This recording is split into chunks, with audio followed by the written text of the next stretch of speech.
Ekber. La ilahe illallah.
Malumunuz kurban denince ilk akla gelen, kurban bayramı denince ilk akla gelen bayram namazından sonra kurban kesmektir.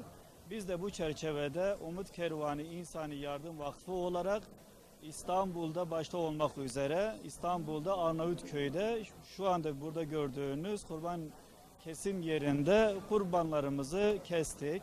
Bize bağışlanan kurbanları ve de halkımıza kesim hizmeti sunmaktayız. Sabahtan beri çok heyecanlı, çok hem sevindiren hem bazen üzen maceralı bir kurban kesim çalışması oldu. Elhamdülillah bu saate kadar bizi sevindiren en güzel şey bu ibadetin tadında gitmesi ve özellikle hiç kimsenin bizim burada kendisini yaralamaması. Bu bizi sevindiren bir husustur.